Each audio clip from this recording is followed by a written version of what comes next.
hay muchísima controversia también con este tema de los enteógenos. Para muchas personas son drogas, aunque sean naturales, y para muchos otros son medicinas, y hay un fuerte boom con este mundo del pachamamismo o del chamanismo, como se dice, o el neochamanismo, que también es algo que quiero hablar. Pero entonces, antes de entrar en esos temas, quiero contarles. Bueno, yo soy psicóloga, soy psicoterapeuta gestal transpersonal, y soy transpersonal ya que a raíz de un viaje que hice fuera de Chile el año 2018, entré precisamente en todo este mundo del chamanismo, de las plantas medicinales, y mantuve y sostuve esta visión mía desde la psicología.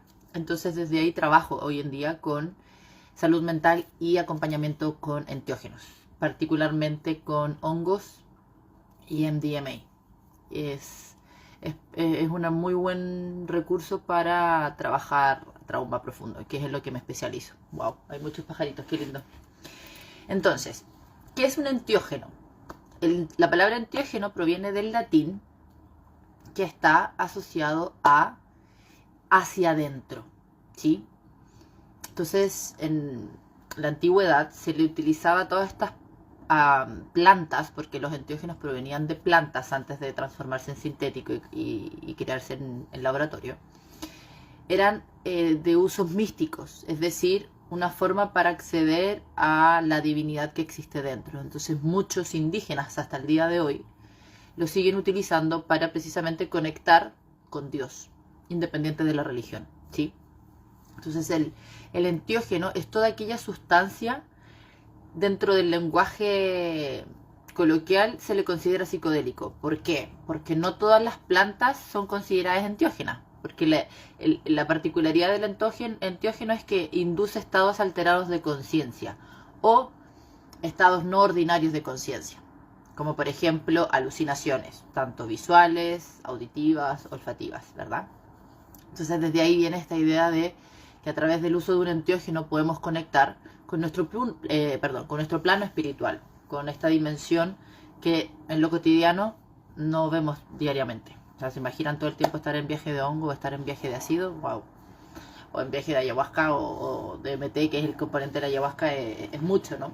Entonces, para poder funcionar en el mundo, nuestro cerebro secreta ciertas hormonas y neurotransmisores asociados a ciertos estados, pero no los absorbe. Entonces lo que hacen estos enteógenos es estimular ciertas zonas del cerebro, ¿verdad? Para que podamos tener ese viaje. Es una sobredosis, porque también se pueden consumir en microdosis para no tener el efecto de visión o de que se confunde la realidad. Hay muchas personas que por estar bajo la influencia de enteógenos pues confunden su realidad y terminan haciendo cosas de las cuales después se arrepienten. Entonces, por eso es muy importante el acompañamiento en base a el uso de enteógeno o de psicodélico o de cualquier sustancia que altere la percepción de realidad, porque dentro de la psicología nosotros decimos que hay un trastorno de la percepción de la realidad cuando no tenemos conciencia de quién está o de qué estaba sucediendo alrededor, ¿verdad? Como que confundimos nuestro mundo interno o nuestra percepción singular de la realidad con la realidad general. Entonces, ahí es cuando decimos que tenemos un brote psicótico, ya sea por consumo de sustancias, cualquiera, no necesariamente enteógenos, o... Hola Dani, bienvenida al live. Estoy hablando sobre los enteógenos y la psicoterapia y la salud mental, así que si te resuena podemos hacerme preguntas y dejar comentarios, y sería chévere que te quedes hasta el final. Entonces, lo que venía contando es los efectos que tienen los enteógenos. No siempre los enteógenos tienen un efecto benéfico para la persona que la consume. A veces las personas, cuando tienen una sobredosis muy alta y no tienen el acompañamiento necesario tienen estos cuadros psicóticos. Dentro de la psicología de la salud mental, una alucinación es un cuadro psicótico por consumo de sustancias, no necesariamente por tener esquizofrenia, que es lo que generalmente se dice, ¿no? Es normal. El punto es que en ese estado de confusión, por así decirlo, donde estoy viendo cosas o donde estoy escuchando cosas, si soy capaz de reconocer que esto es parte del viaje y no es real. Eso es lo que hace la diferencia. Hay personas que tienen la capacidad de reconocer que están en la visión, en el viaje, en el trance, y hay otras que no. Y cuando esa diferencia es tan sutil es cuando es más importante el acompañamiento, porque cuando tenemos a alguien que no logra diferenciar que lo que está viendo y lo que está escuchando no es real en este plano, no es un ser humano de carne y hueso, no son voces reales, es cuando puede estar la vida de esa persona o la vida de un otro en peligro. Por eso es tan importante el acompañamiento y la responsabilidad con respecto al consumo. Yo en lo personal he consumido y en un viaje de hongos, en mi casita en Vilcabamba, tuve una sensación muy grande de mimetizarme con la naturaleza. Para mí el enteógeno, y por eso me gusta utilizar la palabra enteógeno y no psicodélico, porque para mí sí es conectar con esa parte divina o esa parte energética que trasciende mi mundo material, esta matriz o este cuerpo o esta mente humana, y me permite conectar con el mundo energético que en mis sentidos no lo logro percibir. Entonces estaba en mi casa, en el patio de mi casa, muy mimetizada con la naturaleza, sintiendo que yo era parte de la naturaleza. Y veo mi casa y aparece un impulso enorme en mí de encenderle fuego, de prenderle fuego a la casa. Eso fue mucho antes de que se me quemara la casa, otra casa de hecho. Eso fue el año 2022. En un proceso muy doloroso también que estaba viviendo. Entonces, si yo no hubiese tenido conciencia de que estaba en un viaje de hongos, claro que le hubiese podido prender fuego a mi casa. Y hay muchas personas a las que les pasa. Pero como yo tenía claro que ese impulso no provenía de algo real, porque el día de mañana yo iba a necesitar mi casa, obvio, es que ese impulso no lo actué. Pude decir, no, o sea, ya, el viaje se me está yendo mucho, y es importante tener ese reconocimiento porque ahí es donde también podemos irnos dando cuenta de nuestros propios límites cuando consumimos sustancias de forma personal, es decir, acompañarnos y sostener nuestros propios viajes. No siempre podemos ir tan profundo porque cuando hay miedos o necesitamos tener el control, la mente no deja que podamos entrar en el trance y el cerebro no absorbe la química. Entonces hay personas que con ceremonias, con taitas, incluso en un contexto terapéutico, me ha pasado con pacientes, no entran en el viaje. ¿Por qué? Porque hay miedo a la base, porque hay una sensación de inseguridad. Entonces, antes de poder entrar en el proceso terapéutico con el uso de enteógenos, es importante trabajar la confianza, la seguridad interna y por sobre todo la entrega, para que el viaje sea de realización y no de un conflicto personal, como suele suceder. Por eso es tan importante con quién vamos a abrir ese mundo, porque la vulnerabilidad en la que nos encontramos, sobre todo si son las primeras veces, puede ser muy grande.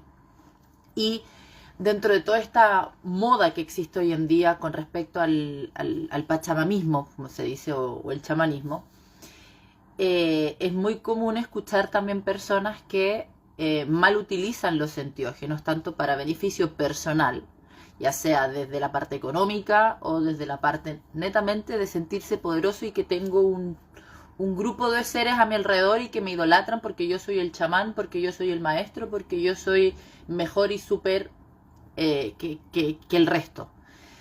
Y es lo que sucede a veces con muchos indígenas. Hola Edu, bienvenido. Estoy hablando sobre los enteógenos. Así que si vas teniendo alguna preguntita, háganla, comenten, que para eso estamos en este live. Estoy contando un poco sobre este concepto del chamanismo o el pachamamismo.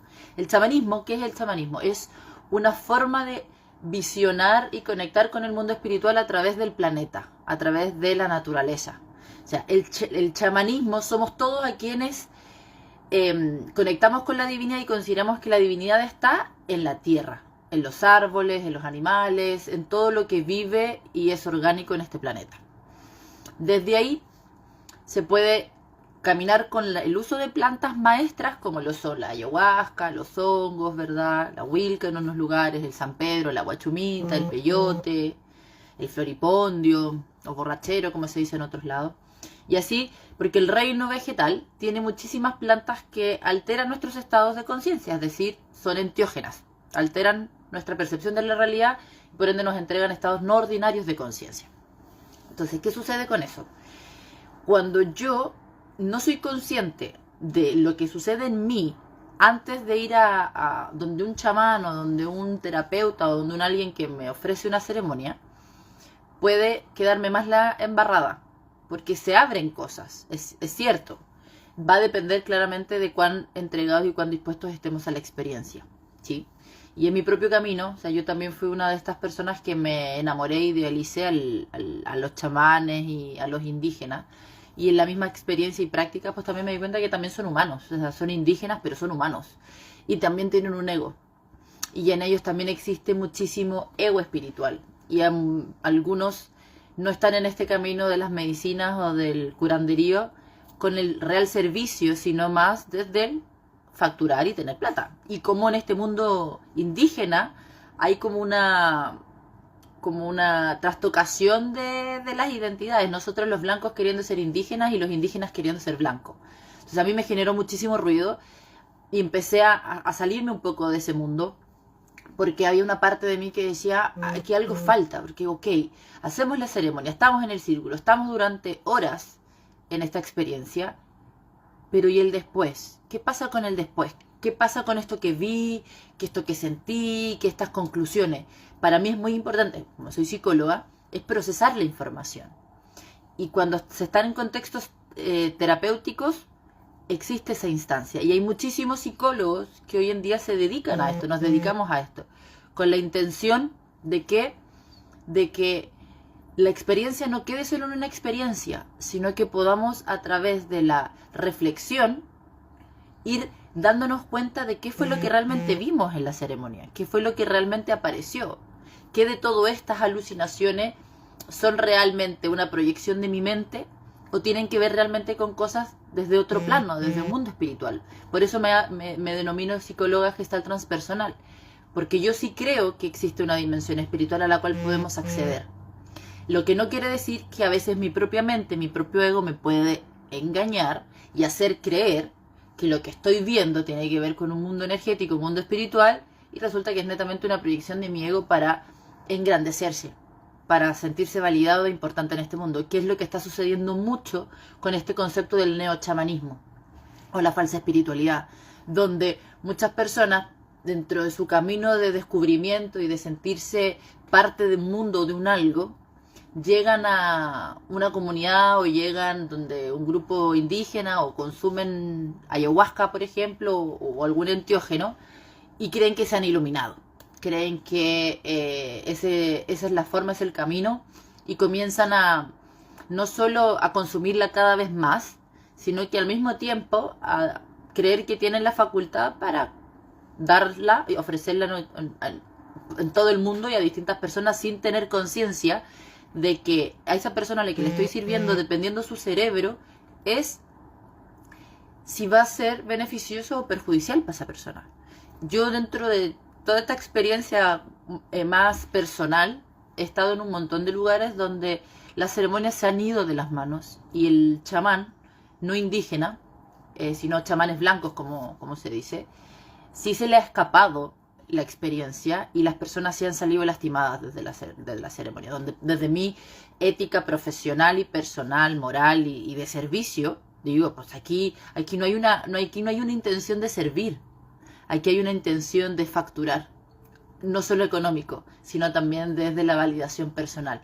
Por eso quiero hacer estos live, porque aparte de esto, voy a hacer una charla en el Festival Montemapu, ahora a finales de enero, porque considero que es un tema sumamente importante. Hoy en día todos podemos ser terapeutas, como que existe una gran necesidad de nosotros los seres humanos de saber qué nos pasa, de hacernos cargo de nuestro mundo emocional, un poco esto que yo hablaba de la dominancia, del conflicto a nivel mundial que existe con el poder a través del sometimiento del otro, ¿no? O sea, cómo me siento poderoso y grande y mejor conmigo mismo si es que estoy por sobre un otro, y cómo esa energía de sometimiento es lo que finalmente hace que estemos en guerra y que finalmente pasen las cagadas que pasan. Entonces, desde ahí es que el uso de los enteógenos en nombre de la espiritualidad, puede alimentar muchísimo esta cualidad de nosotros los seres humanos, que es parte de nuestro ego. Ego, para que entendamos un poquito lo que significa yo en latín. Entonces, el ego es una forma de definir a la máscara con la que andamos en el mundo, a la identidad, e incluso a la mente. Sin embargo, dentro de mi propia reflexión y un poco de mi propia camino, ¿verdad? Y de autodescubrimiento, he ido entendiendo como que antiguamente se le decía alma. La psicología, antes de ser una ciencia, era una filosofía, que se explicaba el ser del ser humano, el propósito, el sentido, etc. Pero antes de ser una ciencia, el concepto de ser estaba muy asociado a la alma. Y esta alma está anclada a este mundo energético y espiritual. Sin embargo, cuando comienza a surgir la ciencia y la psicología comienza a tomar parte en este estudio, comienza a transformar este concepto de alma y lo empieza a llamar mente. Porque ya no estudia la parte energética o espiritual de nosotros como humanos, sino que empieza a estudiar esta parte que antes se llamaba alma, desde la conducta, desde el cómo nos comportamos, desde el cómo nos relacionamos. Y desde mí, el ego compone ambas. Es ese yo que tiene una parte divina, ¿verdad? Alma. Y para mí el alma es toda esta parte romántica, bonita, valiosa, que consideramos importante y positiva en nosotros los seres humanos. Y la mente es todo lo opuesto.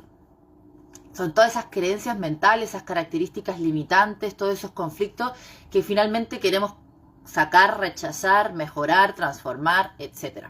Entonces, por eso muchas personas dentro de este mundo espiritual o este mundo del Pachamama místico y todo, tienen este conflicto interno, porque comienzan a rechazar esta parte interna que tiene que ver con los defectos de carácter, con los patrones insanos, porque no somos seres perfectos, tenemos dualidades. La Gestalt habla de que la mente se configura en base a polaridades, así como el planeta entero, blanco, negro, día, noche, como lo hablábamos en los otros live. Entonces, así mismo pasa con nuestra mente. Hay un lado de nosotros bueno, que es esta parte que tiene valores, ¿verdad? Que tiene principios, que consideramos positivos y que genera que el mundo y los otros nos amen y nos acepten. Pero al mismo tiempo tenemos otro lado, que es el que consideramos malo. Es todo eso que no nos gusta ni a nosotros ni le gusta al otro. Pero existen ambas. Entonces, cuando no tenemos conciencia de que tenemos este otro lado, y como ese lado, como decía Jung, el inconsciente, que es lo que también se habla de la sombra en este mundo de esto, y sí, anda mucho terapeuta falso, como dice Eduardo, porque, o sea, hoy en día es un bien de consumo. La espiritualidad y la terapia es un bien de consumo. Ahora todo el mundo es terapeuta. Y no significa que sea un problema. Hay personas que tienen la capacidad de ser terapeutas porque han hecho un trabajo personal a través del reconocimiento propio y del caminar hacia su propio infierno. Han podido salir, entonces saben cómo acompañar a otros a ir al infierno. Porque un proceso terapéutico, sea con enteógenos o sin enteógenos, es ir al infierno, es ir a la pieza oscura, es ir a ese lugar donde está todo lo que nuestra mente, nuestro ego, oculta para sobrevivir en el mundo, para mantenerse en el mundo, para estar en una aparente estabilidad. Pero va a llegar un punto en que como siempre se dice, ¿no? No por mucho tapar la mierda significa que no existe. Entonces la mierda empieza a oler. Entonces llega un punto en que la vida nos empieza a tener crisis, porque la vida, lo que hablaba en el otro live anterior, hola Cami, bienvenida. Estoy aquí hablando sobre los enteógenos y la salud mental. Como hablaba en el otro live sobre esto de qué es la salud mental, no significa con que estoy súper bien y soy súper positivo y vamos para arriba y felicidad y todo el tiempo, que es un poco el lenguaje de este mundo neo-chamán o la falsa espiritualidad, donde ser espiritual significa no enojarme, no tener miedo, no estar triste, porque son emociones de baja frecuencia, hermano. Así que por favor, tú con tus rollos en otro lado. Bueno, eso no es salud mental y eso tampoco es espiritualidad. Eso es el ego negando lo que le incomoda, que es un mecanismo natural del ego, de negar, bloquear, tapar lo que no le gusta. Por eso mismo rechazamos a un otro. Y dentro de la psicología hablamos mucho de esta parte de lo proyectivo, ¿no? Que lo que no me gusta de mí lo rechazo afuera, porque es mucho más fácil verlo afuera. Viene el otro a espejarme, ¿no? Está la ley del espejo. Lo que no quiere decir que el otro no tenga responsabilidad o algo en lo que pueda también elaborar y trabajar. Las relaciones son siempre 50 y 50. Hay una responsabilidad compartida. Y el uso de los enteógenos precisamente es como tocar esa puerta. Pero si yo no soy consciente de cómo funciona mi mente y de los mecanismos de defensa que tiene mi mente, puedo entrar en este loop egoico, es decir, narcisista, como se dice hoy en día, o egocéntrico, y creer que me estoy iluminando, creer que estoy alcanzando la realización, cuando en realidad simplemente estoy proyectando todo lo que no soy capaz de ver en mí mismo en este mensaje que me dio la abuela, como se dice muchas veces, que sería en este caso la ayahuasca, o el San Pedro, o la planta, o la Pachamama, y voy creyéndome Dios. ¿Qué es lo que sucede y qué es lo peligroso? Dentro de mi perspectiva, como camino desde la psicología transpersonal, es decir, del mundo espiritual, es cierto, todos nosotros los seres humanos tenemos a Dios dentro. ¿Y qué es lo hermoso del uso de los enteógenos? Poder conectar con esa divinidad. Ir y recordar que no somos solamente este 3D, que no somos solamente este cuerpo, no somos solamente este mundo que nos entrega la sociedad, que nos dice cómo hay que vivir. Hay algo mucho más grande. Y los enteógenos nos ayudan a entender, a como sacarnos el velo y pum, el mundo cambia, se amplía la perspectiva. Pero, si yo no reconozco que a mi ego le gusta el poder, no desde la autorrealización y la soberanía personal, es decir, desde el empoderamiento y generar mi propia dominancia, no hacia un otro, puedo entrar en el juego de poder y creerme mejor o más que un otro. Porque tengo tantas ceremonias encima, porque conozco a tantos indígenas, porque he andado en tantos lados, porque he hecho un montón de camino. Ahí, dentro de este camino de la conciencia, dejamos de hablar que realmente hay una conciencia o una espiritualidad y empezamos a hablar de que ahí hay un ego que está sumamente herido y lastimado y que a través de eso se refuerza, se refugia. Pero, ¿por qué está más permitido? Porque es en nombre de la espiritualidad. Es en nombre de Dios. Y lo vemos en casos extremos con las religiones. O sea, las más grandes masacres a nivel global han sucedido en nombre de Dios. ¿Sí? Porque Alá, porque Jesús, porque el futuro Mesías. Entonces, ahí no hay espiritualidad. Ahí hay un ego buscando sentirse parte de un mundo, o parte de una sociedad, o parte de un algo, sin poder realmente sentirlo. Entonces, cuando yo no soy consciente de mis vacíos, de mis huecos, de mis carencias, de mis conflictos personales, y voy donde un otro que tampoco sabe reconocerlo, claro que me puedo endiosar, claro que me puedo engrandecer, y en vez de generar un proceso realmente de conciencia, voy a enmascararme aún más. Por eso es tan importante el acompañamiento con personas que realmente sepan lo que están haciendo. Porque sí, es muy fácil, a pesar de que no lo es tanto, pero es muy fácil encontrar los enteógenos, dependiendo cuál. Los hongos, por ejemplo, crecen en la naturaleza. Entonces es muy fácil ir a un predio y encontrar caca de vaca y encontrar hongos psilocibe y ponerse a comer. Y desde ahí invitar. Y desde ahí decir hoy en día, listo, una ceremonia de hongo, tal día, tal hora, vale tanto, tantas personas. Pero sostener realmente el mundo energético del otro, los miedos del otro, los demonios del otro, no cualquiera lo puede hacer. Por eso es tan importante, primero, saber para qué. ¿Cuál es mi intención? ¿Para qué quiero yo consumir? ¿Para qué estoy yo queriendo explorar con el hongo, con la ayahuasca, con el San Pedro? Porque ese para qué es lo que va a generar la diferencia, ya sea en si me quiero distraer, si me quiero evadir, o si realmente quiero hacer un proceso de conciencia y de profundización de mí misma o de mí mismo. El que se quiere evadir, todo bien, no pasa nada. Pero ahí no hay realmente espiritualidad y a mí un poco me empieza a chocar cuando como yo me volví muy sensible.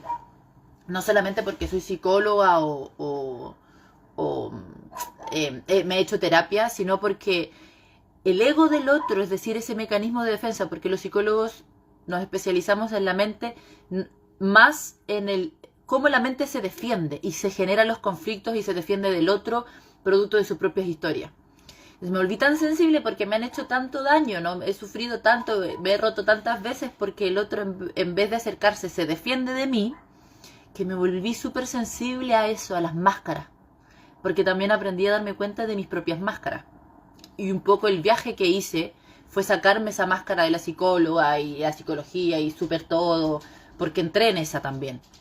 Y después fui de este mundo de las pachamamistas y de la mujer medicina, que me puse la máscara de que ahora yo soy hippie, soy pachamamista y la pachamama y las medicinas y no pasa nada, todo bien con nada químicos, son las cosas naturales. Y después fue sacarme esa máscara y decir, o sea, la divinidad, y eso es lo hermoso que tiene este mundo del chamanismo. Y desde ahí yo sí me considero no chamana, pero sí camino desde el chamanismo, porque la naturaleza no juzga.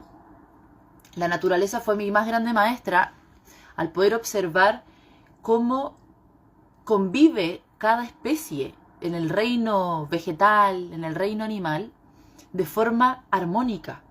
O sea, somos nosotros los que nos comenzamos a señalar y a juzgar como de mal ser humano, de mala persona, de mala madre, de mal hijo, de mal no sé qué, porque hacemos algo que va en contra de nuestras creencias o de nuestra moral. Pero la naturaleza no. La naturaleza dentro de nuestros criterios también podríamos decir que es mala, ¿no? Porque una planta, por ejemplo, existen plantas parasitarias, que una planta crece y se alimenta de un árbol.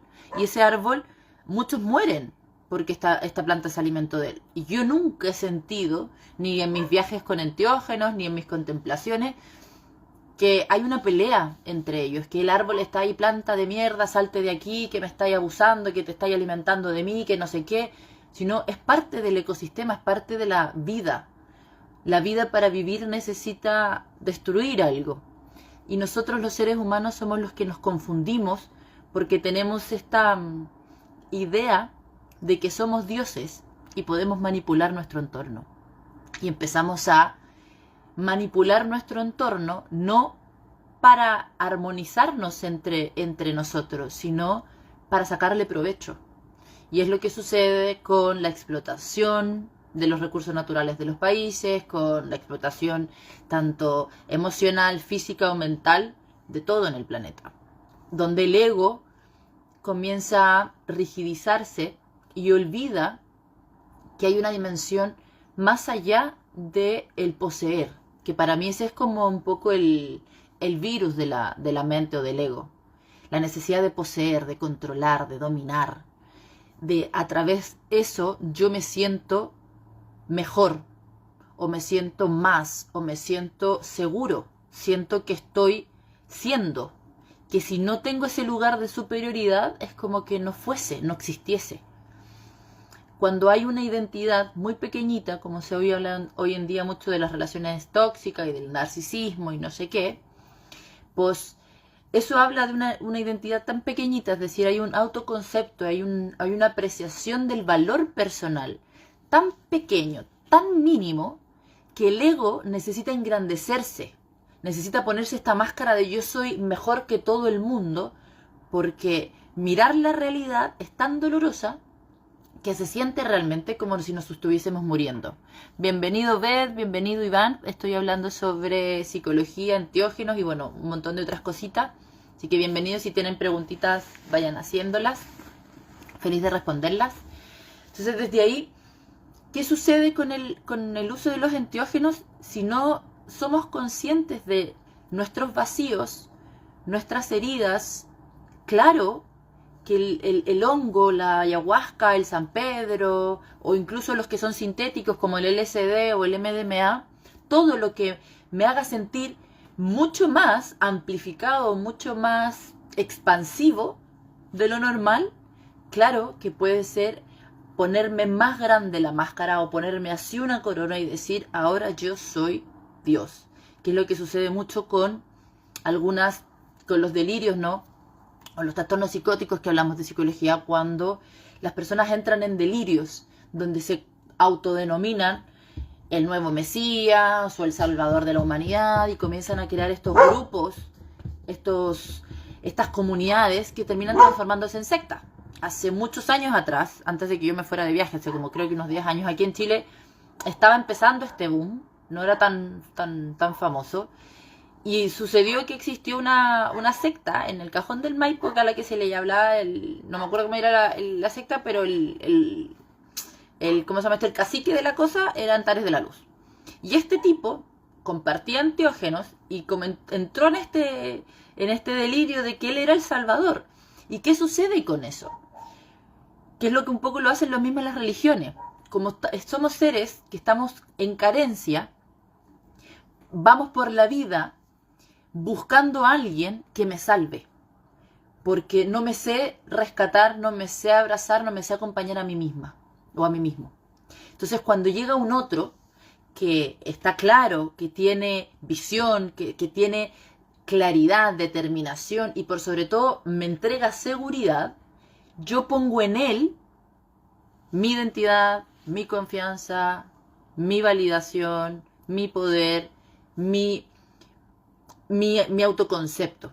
Y es mucho más fácil entrar en estas relaciones vampirescas, como se dice del mundo energético, o narcisistas codependientes, donde hay un otro que para poder mantenerse en la cima o en el trono necesita de personas que le sirvan. Y estas personas que están sirviendo, porque están carenciadas, necesitan de un otro que estén en la cima. Y ahí se empieza a generar una codependencia que en realidad no ayuda a la realización del ser, no ayuda a la amplificación de conciencia y mucho menos a realmente conectar con la espiritualidad. Porque ahí hay así un hueco en el ego. Y no solo a nivel mental, también a nivel álmico y a nivel orgánico, es decir, desde nuestro cerebro. Como decía al inicio, los enteógenos son sustancias que generan en nuestro sistema nervioso un estado diferente al que estamos permanentemente. ¿Eso qué quiere decir? Que nuestro cerebro está absorbiendo química que antes no estaba absorbiendo. Hay una sobredosis. Entonces, cuando nuestro cerebro, hoy en día la teoría del trauma, que es lo que me especializo y trabajo, y dentro de mi experiencia tanto personal como profesional, recomiendo mucho el uso de enteógenos, principalmente el MDMA, para trabajar trauma profundo o trauma severo. Porque un cerebro en estrés crónico a nivel neuronal se habla de estrés. Trauma es una palabra o un concepto asociado a la perspectiva psicológica o mental, ¿sí? A una forma de intentar e interpretar el mundo. Pero el cerebro es en estrés crónico, es decir, un estado de cortisol que se prolonga y se perpetúa en el tiempo. El cortisol es una hormona y un neurotransmisor que está asociado a la adaptación del ambiente. Es normal para nuestro cerebro secretar cortisol cuando nos vemos envueltos en una crisis o en algún cambio en la vida para poder adaptarnos. Pero la idea es que después nuestro cerebro ese nivel de cortisol lo baje y pueda volver a estar en un estado de calma, de paz, chill. En un cerebro traumado, por así decirlo, ese nivel de cortisol no baja nunca. ¿Qué es lo que genera en el cerebro? O sea, veámoslo así. Es cierto que se dice mucho de que nuestra capacidad de utilizar el cerebro es como del 10%, que en realidad podríamos utilizar mucho más, pero utilizamos solo el 10%. En realidad, utilizamos el 100% de nuestro cerebro. Lo que no utilizamos es la potencialidad que nuestro cerebro tiene de hacernos vivir en este mundo, que era un poco lo que decía al principio, como el uso de los enteógenos. El enteógeno estimula ciertas zonas que son estimuladas en el cotidiano, pero no en su máxima potencia. Por eso es que no estamos alucinando teniendo visiones en el cotidiano, porque si no, wow, no sé en qué sociedad estaríamos. Y un cerebro, la función principal del cerebro es mantenernos con vida, es decir, mandar toda la señal al resto de los órganos para que funcionen y al mismo tiempo la interacción con el mundo. En eso es que el cerebro se gasta la mayor parte del tiempo. Entonces, cuando un cerebro no tiene sus necesidades básicas satisfechas, como por ejemplo alimentación, vestimenta y afectos, se estresa más y va a necesitar y va a demandar más energía en satisfacer esas necesidades. Por lo tanto, las otras necesidades de un cerebro, como por ejemplo acceder a lo que hoy en día también se sabe mucho, que es esta parte más extrasensorial, como la telepatía, ¿no? O el ver con los ojos cerrados, o sea, otras potencialidades que nuestro cerebro tiene de por sí, pero no puede acceder porque está ocupado haciendo otra pega, no puede acceder. Y ahí es donde hay todo un tema a nivel de historia, ¿verdad? Tanto social como individual. Porque un cerebro que nació en un contexto de estrés, va a ser muy difícil que pueda tener la capacidad de estimular la potencialidad que una persona que nació en un lugar donde no vive, no nació, no se experimentó con ese nivel de estrés. Entonces desde ahí, hola Alpa, bienvenido. Entonces desde ahí, ¿qué genera? Que la mente perpetúe el trauma. Entonces ya no es solo un cerebro que está en estrés diciendo, chuta, tengo que estar en alerta porque en cualquier momento se viene un peligro, ¿sí?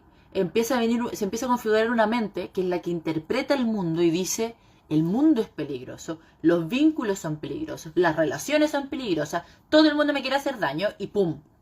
Empieza a generar esta máscara. Que en realidad nosotros los psicólogos hablamos de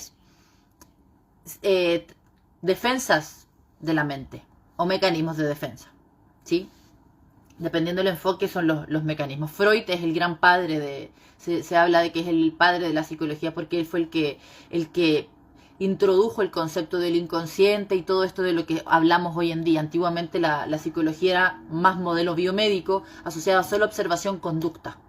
Habla, camina, se relaciona, no, listo, punto. Entonces desde ahí, una mente que está en permanente visión de que el otro lo puede lastimar, esto no necesariamente es consciente.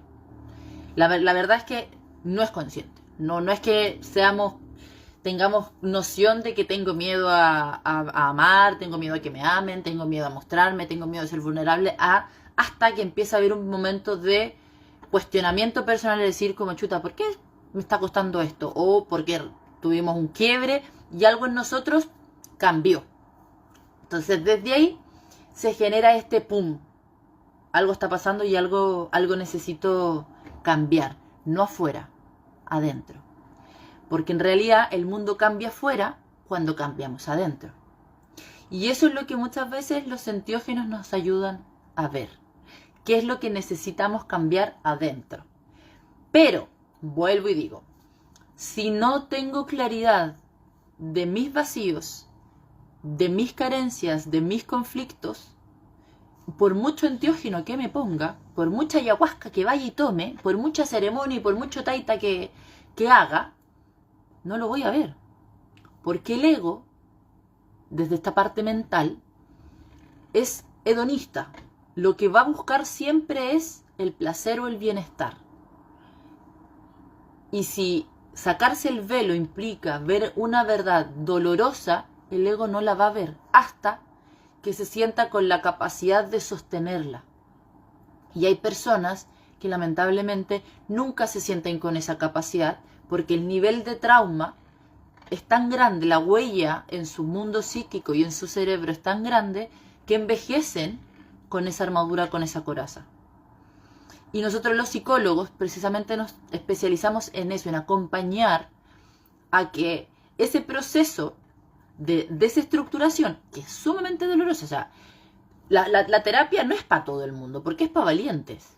Ir a un proceso de psicoterapia es ir a enfrentarse con lo que no queremos ver, a la pieza oscura, con los demonios. Me acuerdo cuando hacía mi magíster el Pepe, un amado psiquiatra existencialista, nos hablaba siempre de eso, de que realmente un buen proceso psicoterapéutico es ir al inframundo y subirse en el barco del Hades. Entonces, desde ahí es como yo, en mi cuidado personal, pongo mi vulnerabilidad y ese mundo en las manos de un otro. Y muchas veces por ahorrarnos el proceso, es decir, esa parte que sufre, que duele, que se resiste, porque el ego se va a resistir, es que creemos que porque voy a una ceremonia de ayahuasca, pum, me curé y se me quitaron todos los males, porque me comí unos honguitos, pum, me curé, se me quitó todo, porque me tomé un San Pedro, me iluminé, me realicé, ya no necesito nada, ahora soy chill. Pues la verdad es que eso no es así. Porque yo, en lo personal, bueno, entré en un proceso psicológico desde los 16 años y ahora tengo 36. O sea, hace 20 años que entré en este mundo de la psicología. Primero como paciente y luego como psicóloga.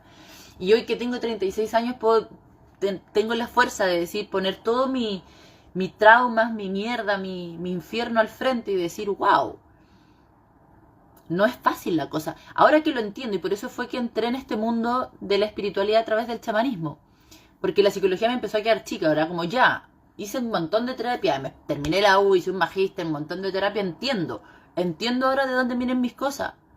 Pero me sigue siendo difícil, me sigue costando relacionarme con un otro, me sigue costando la vida. No pasa por entender, pasa por un acompañarse. Y una ceremonia no siempre es acompañamiento. El uso de enteógenos no siempre va de la mano de hacer un proceso. Y cuando tomamos mucho, es decir, un poco lo que sucede a veces con esto como de los ismos, ¿no? Como el Santo Daime, que es como una religión en base a la ayahuasca, que todas las semanas van y se toman su copita, o las personas que buscan la medicina, porque dentro de este lenguaje, o sea, dentro de este mundo ese es el lenguaje, las medicinas, es como que pareciera que estamos tan enfermos que todas las semanas necesitamos ir, cuando la intención, la idea real del uso de los enteógenos es que no los necesitemos. En todo este viaje conocí un grupo de indígenas en Colombia, donde hablábamos de esto y resoné mucho con su perspectiva, porque me compartían esto de que antiguamente ellos como curanderos no iban a la primera, quiere ayahuasquita, tome, mijito, yo le sirvo. Quiere ayahuasquita, tome, yagé en Colombia se dice. Sino que era la última instancia. Primero, el curandero es el que cura con las plantas, con huevo, con estos montecitos de por aquí, con estas hierbitas de por acá. Y si todo ese proceso a través de las plantas no enteógenas no servía, no funcionaba a través de los rezos, no se curaba la persona, ahí recién llegaban a la ayahuasca. ¿Por qué? Porque el trabajo energético que hay detrás es muy grande. Es de verdad que es muy grande. Uno, para estar sosteniendo la ceremonia, es decir, estar ahí firme con todos los demonios y el infierno del otro, y aparte del propio. Dos, por el tiempo y la energía que se requiere para prepararlo. O sea, para que ustedes tengan una idea, para poder cosechar una ayahuasca, que es la liana, ¿no? Que es lo que hace que se inhiba la enzima que corta nuestro propio DMT. Esa liana tiene que tener mínimo 7 años. Cuando tiene 7 años se dice que es una ayahuasca joven, pero que puede tener un viaje. Por lo tanto, para esos indígenas antiguamente eran lianas milenarias. Pero hoy en día, como hay un sobreconsumo, hasta la mezclan con floripondio, que es la escopolamina, el efecto, el componente activo del floripondio. Le ponen escopolamina, es decir, le ponen floripondio a la ayahuasca para que tenga más efecto, para que la persona se vaya y diga, ¡ay, sí, tuve un gran viaje! Pero en realidad no hay un fin de curación, hay un fin de generar más lucas o generar esta comunidad de líder y súbditos, ¿no? Y lo mismo con el San Pedro o con el peyote, que son estos cactus. También necesitan tener 7, 8 años de madurez, que en 7 años un San Pedro puede crecer así. O puede crecer un montón, pero ser así de delgadito. Cuando generalmente los indígenas que también consumían el San Pedro desde esta perspectiva de curación, son generalmente unos San Pedro así, que tienen unos 10, 20, hasta 50 años. Entonces, 50 años en una toma, en una noche, es como, ahí es donde no está la conciencia de qué es lo que realmente estamos ingiriendo. Porque no estamos realmente queriendo estar en presencia con nuestro mundo, con nuestros demonios, con nuestras inseguridades, con nuestros miedos, con nuestros dolores, con ese vacío. Estamos queriendo evadirlo. Y si usted me dice, me trae una forma facilita en la que yo voy a poder llegar a donde quiero sin tener que pasar por el camino duro, por favor, démelo. Y por eso se ha convertido en un bien de consumo, donde podés encontrar ayahuasca en cualquier parte del mundo y te la venden así. ¿Quiere ayahuasquita? Tome, llévesela, ¿no? Y te la etiquetan y como siempre aprendí viajando, cuando las medicinas tienen sus recitos porque la divinidad existe, pasan. Cuando no, te las quitan. Los mismos guardianes de todo este mundo acompañan a las personas que realmente van en el servicio, y a los que no, se las empiezan a quitar, les empiezan a pasar cosas para que entiendan que no es un juego, que no es llegar y hacer una ceremonia y tomemos y sigamos tomando, porque en vez de generar conciencia, puede generar más negación. Y eso puede causar más trastornos mentales que la curación propiamente tal. Entonces, desde ahí, como explorando todo esto y siendo yo también teniendo esta conciencia, dije, wow, yo ayahuasquera mucho no soy, para mí es de verdad muy duro, es muy fuerte la experiencia. Y también entendí, o sea, yo soy psicóloga, y mi intención como psicóloga es que las personas logren su independencia, es decir, que ya no me necesiten ni a mí ni a un otro para poder entender qué es lo que les pasa, para poder acompañarse en su vulnerabilidad, para poder sostenerse en los momentos difíciles. Es decir, que logren su libertad y soberanía. Es lo mismo con el uso de las plantas. No, la idea no es que nos volvamos dependientes y que cada mes o cada semana necesitemos ir donde el taita a tomar, como ir a la iglesia a persinarnos. Porque ahí realmente no hay un trabajo personal de empoderamiento, de soberanía, como digo yo, sino más un delego mi responsabilidad sobre mi vida a un otro. Y por favor taita, o por favor curita, o por favor maestro, dígame qué hago, dígame qué tengo que hacer para que mi vida se resuelva. Es lo mismo lo que pasa muchas veces con las personas que llegan a la consulta, como queriendo que nosotros les resolvamos la vida, cuando en realidad la vida la resolvemos cada uno, haciendo lo que necesita hacer para, que muchas veces no es cómodo, que muchas veces no es agradable, no es placentero. La mayoría de las veces es sumamente incómodo, es sumamente doloroso, es insoportable. Pero ahí está la real curación, la real sanación. Y cuando hablo de los enteógenos, es un poco empezar a tener la conciencia de hacia dónde queremos ir. Y como yo tomé esa claridad y dije, bueno, no, está como 7 años una planta, porque mi cercanía y mi amorcito hacia la Pachamama, hacia la tierra fue tan grande, y dije, o sea, la conciencia, no estar talando 7 años solamente para estar tomando porque me quiero la idea, no. Y por eso seguí el camino de la psicología. Y en este mundo de la psicología conocí los enteógenos sintéticos. Ya los había conocido en la universidad, pero como entré en este mundo del Pachamamista y fui una mujer medicina, como que los negué. Me saqué ese velo, me saqué esa máscara, entendí que era otra máscara más, y un paciente me abre la puerta y él me pide que lo acompañe en una sesión con MDMA.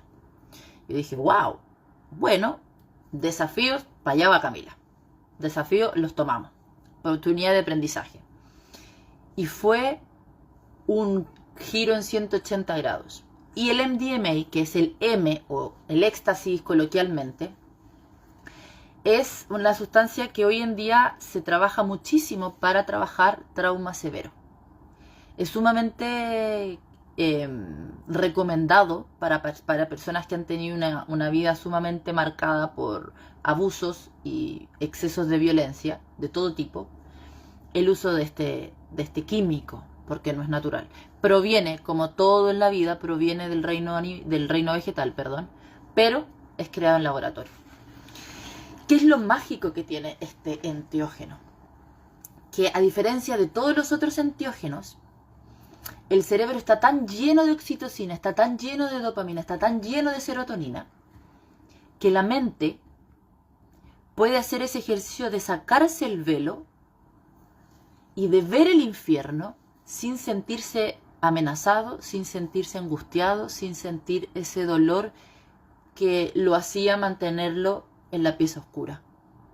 Y por eso es tan rápida la resignificación de las experiencias traumáticas y el aprendizaje de un mundo nuevo para la mente. Es decir, el cerebro entra en un estado de tanto gozo y tanto placer que el cortisol comienza a disminuir automáticamente.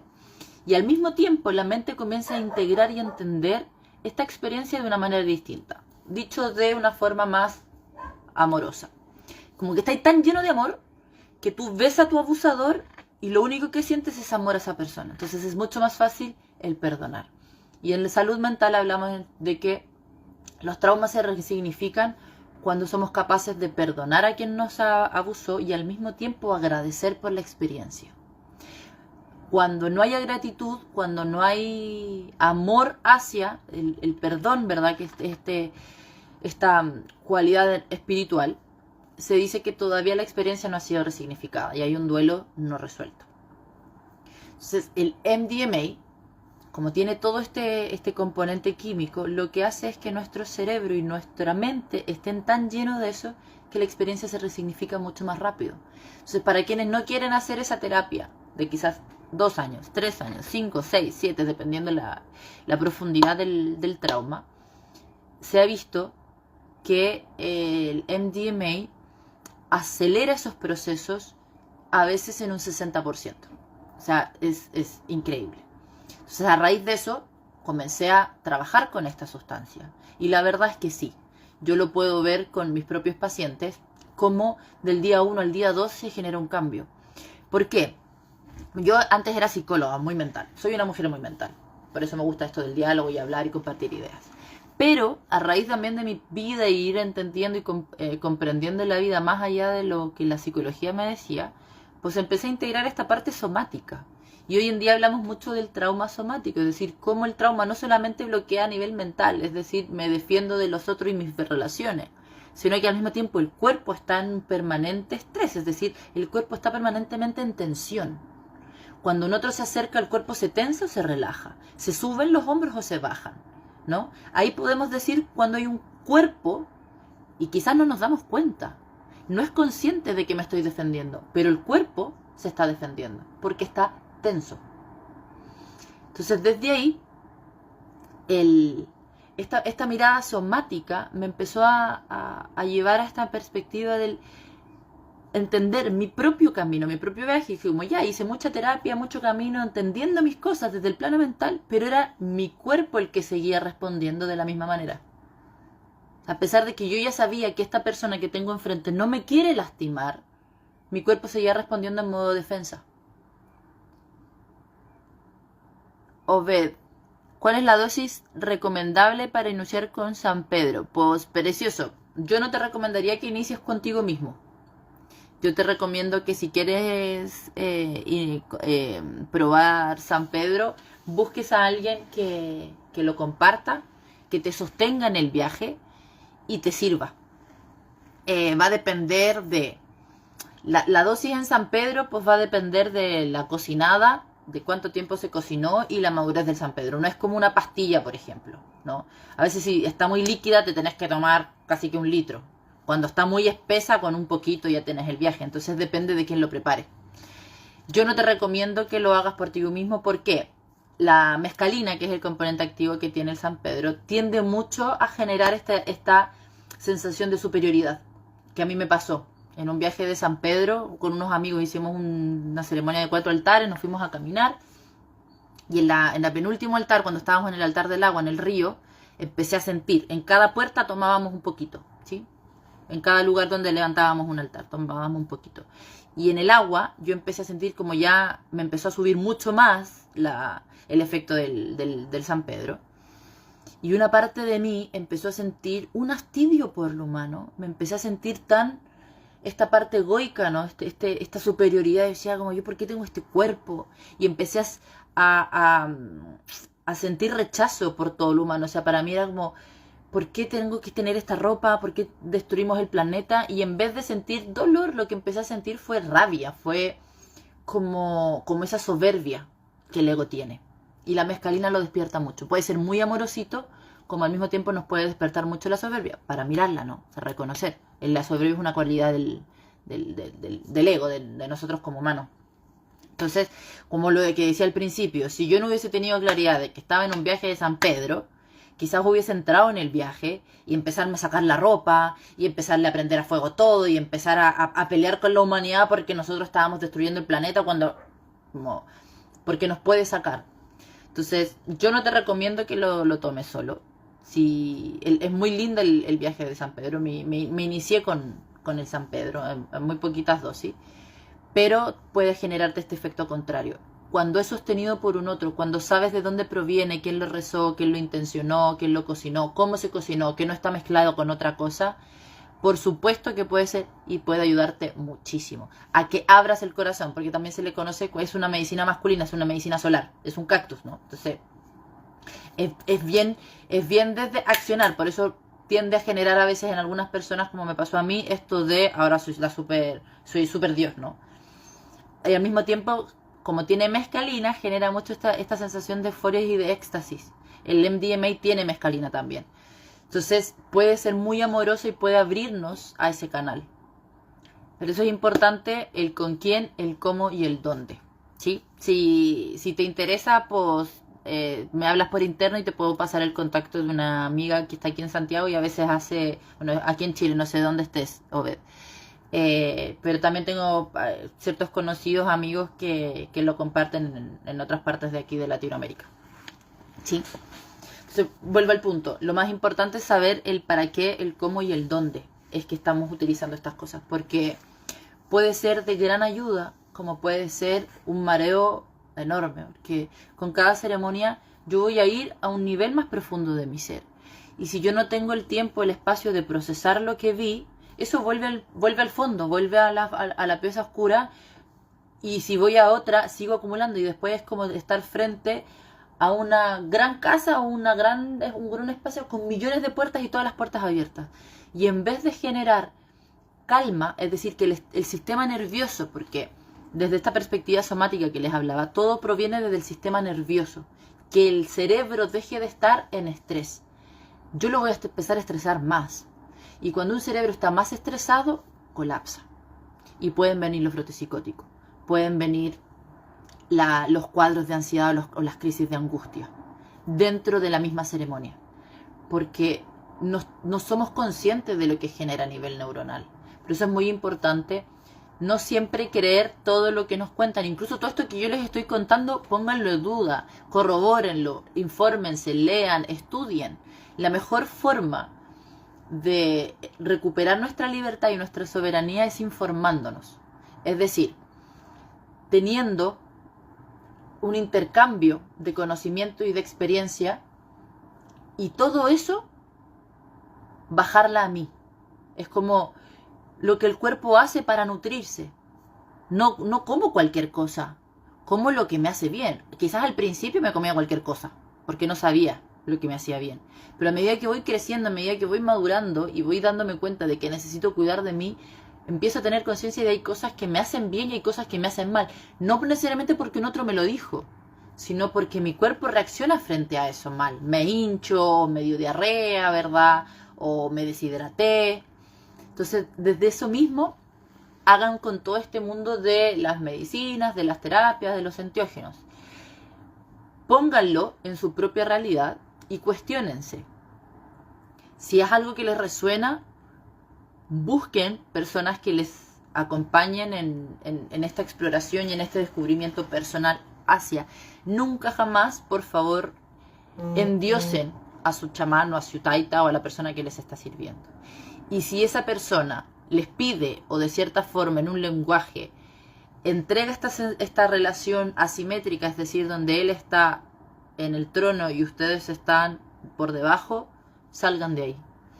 Porque un real curandero, un real chamán que está al servicio de la conciencia y de la espiritualidad del ser humano, jamás te va a poner por debajo de él. Él siempre va a estar en tu par. Nosotros, los que estamos en este camino, en este servicio, somos instrumentos. Somos un medio en el que la divinidad habla para que como humanos, como habitantes de este planeta, tomemos conciencia de que hay un mundo mucho más allá que esto que nos pinta la sociedad.